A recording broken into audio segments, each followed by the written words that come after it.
ए जी सुना था नहीं काजी जब से मन शादी होके आइल बना रहुआ से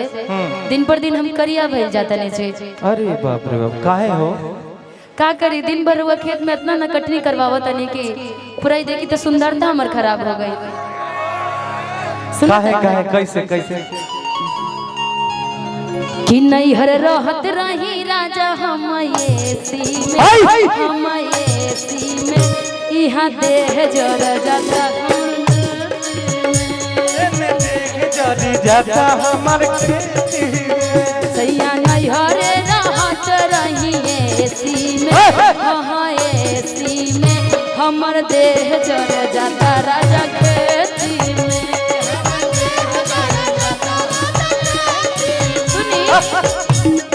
अच्छा सुना लो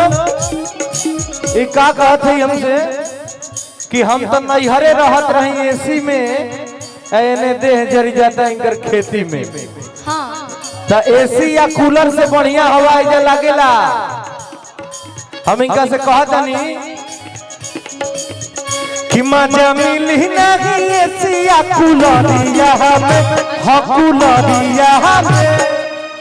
एसी या कूलर से बढ़िया हवा कहाँ लगेला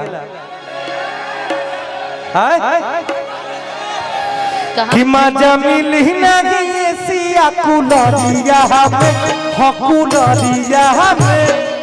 तो जमन मजा मिली पूर्वी में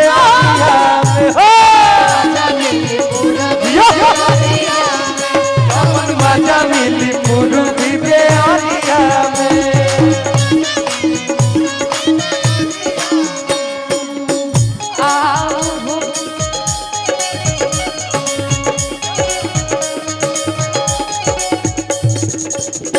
मेरा यार दिलदार बड़ा सोरा मैंने दूसरा प्यार उसको। मेरा यार दिलदार बड़ा सोरा मैंने दूसरा प्यार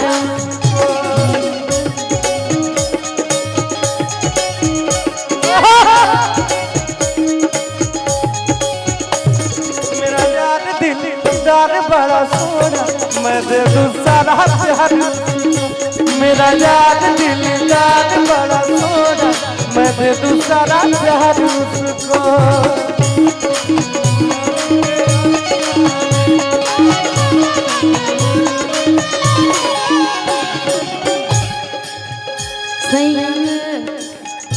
यहाँ देह जरा जाता राजा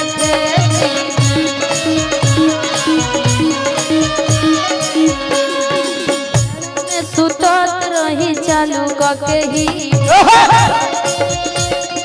चालू कके जाड़ा में सुतत रही चालू कके ही चालू कके हीटर हो चालू कके ई कहते हमसे जाड़ा में सुतत रही चालू कके हीटर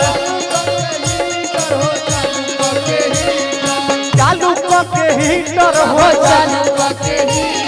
औरी गरमी में ठंडा पियत रही दूध लीटर हो ठंडा गरमी में पियत रही ठंडा दूध लीटर। अच्छा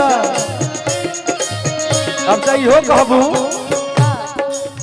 कि धइल कजुआ बादाम रहे पेटी में हाँ पेटी में पूरा देह जड़ जाता राजा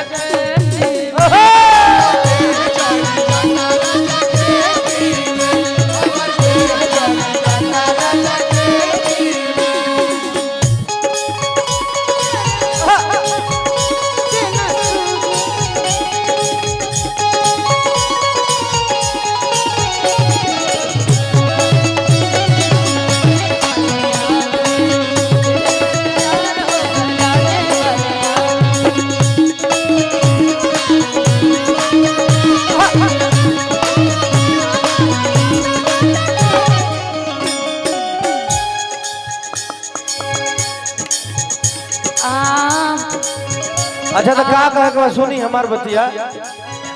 जे घरे काम धाम ना करी अच्छा वो का होई ओकरा संगे बताई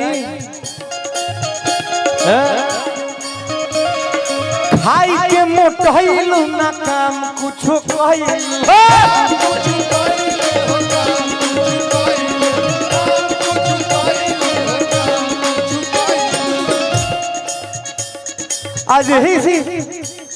आज ही से तभी पी के मरीज होई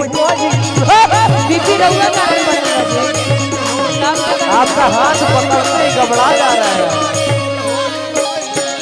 खाई के मोटइलू ना काम कुछो कइलू एही से तभी पी के मरीज होई कइलू। ए भैया खिमा जमीले ना मोटो की शरीरिया अच्छा अच्छा हो शरीरिया जमन मजा मिले पतरी कमरिया जमन मजा मिले पतरी कमरिया जमन मजा मिले पुरु बिगड़िया जमन मजा मिले पुरु बिगड़िया जमन मजा मिले जमन मजा मिले पुरु बिगड़िया हमर देह जर जाता राजा खेती में